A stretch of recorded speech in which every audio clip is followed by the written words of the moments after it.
Doctor Tariq फजल चौधरी साहब, आपने पिछली दफ़ा उम्मीद बंधाई थी कि मामलात कभी टूटे ही नहीं है, बातचीत कभी रुकी नहीं है, तो इसलिए आगे बढ़ने की उम्मीद है। आपका अच्छी बात थी वो, क्योंकि राब्ते मुसलसल हो रहे हैं, मैसेजेस इधर से उधर आ जा रहे हैं।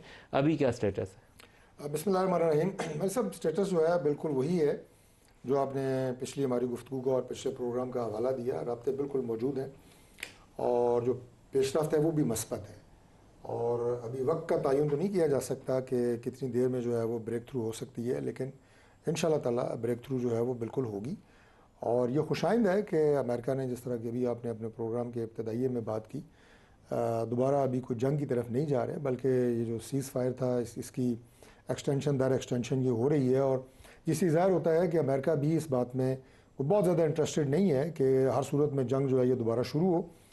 और ईरान की जो चंद आपने गुफ्तगू में फरमाई हैं जो बातें, ये बिल्कुल सही हैं कि देखें, ये जो आबना हुर्मुज़ है, इसकी जो जंग से पहले की सूरत हाल है उसके करीब तर ईरान को भी जाना पड़ेगा। उसकी वजह यह है कि इसकी बंदिश से कोई एक मुल्क या एक फ्रीक जो है ये मुतासर नहीं हो रहा, और अमेरिका को इसकी बंदिश से कम फ़र्क पड़ेगा, लेकिन इस रीजन में मौजूद जितने भी ममालिक हैं और जो उसमें से अक्सर ममालिक जो हैं वो ईरान के हलीफ ममालिक हैं, उन सबको फ़र्क पड़ रहा है।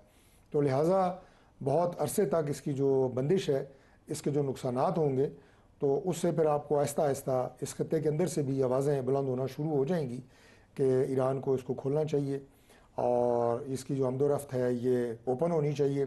तो जो स्टैंड ईरान का है वो अगर इससे ज़्यादा इस सूरत हाल से अपने लिए लॉन्ग टर्म बेनिफिट ले सके, इस डील को अगर जब वो फाइनल करता है और ये माहिदा जो है ये साइन होता है, अमन माहिदा, तो वो उसके लिए सबसे बेहतर है। आप पर उम्मीद है कि इस्लामाबाद में ही होगा? जी, मैं बहुत ज़्यादा पुरुमीद हूँ, इंशाल्लाह ये होगा और अल्लाह के फजल से इस्लामाबाद में ही होगा। सर, एक बड़ी साइलेंट सी डेवलपमेंट हुई है, बल्कि अभी प्रोग्राम शुरू होने से पहले जनरल तारिक साहब से मैं इस इशू पे बात कर रहा था।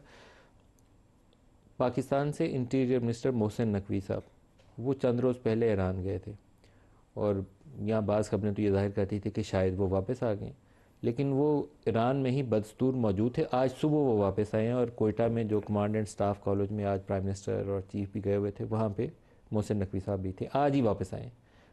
लॉन्ग स्टे, और लॉन्ग स्टे मोहसिन नकवी का मतलब यह है कि पिंडी, तेहरान और वाशिंगटन कंटिन्यूसली एक्सचेंजेस कर रहे थे। मोहसिन नकवी सिर्फ पैगाम रसानी का ज़रिया है, क्योंकि फील्ड मार्शल साहब इधर से और उधर से जो भी उनका पॉइंट पर्सन होगा, मोस्ट लाइकली या तो वाइस प्रेसिडेंट होगा या रूबियो होगा, उसके ज़रिए पैगाम इधर से उधर आ जा रहे होंगे।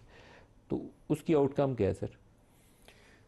देखिए, आउटकम तो अभी चंद दिन पहले प्राइम मिनिस्टर साहब अभी कैबिनेट से के इजलास से भी खिताब कर रहे थे, और उसमें भी उन्होंने बड़ी एक आप ये कहें कि पॉजिटिविटी का इजहार किया और यही फरमाया कि एक हद तक इस पर मालूमात अभी अफशा की जा सकती हैं और इससे ज़्यादा जो है मीडिया पे मालूमात नहीं दी जा सकती।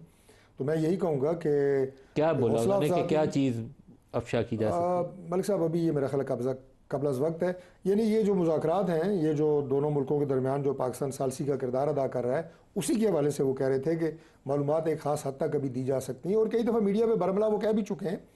तो इस सिलसिले में एक लिमिटेड इंफॉर्मेशन अभी दी जा सकती है। बाकी खुशाइंद है, दोबारा मैं ये बात कहूँगा, पॉजिटिव है।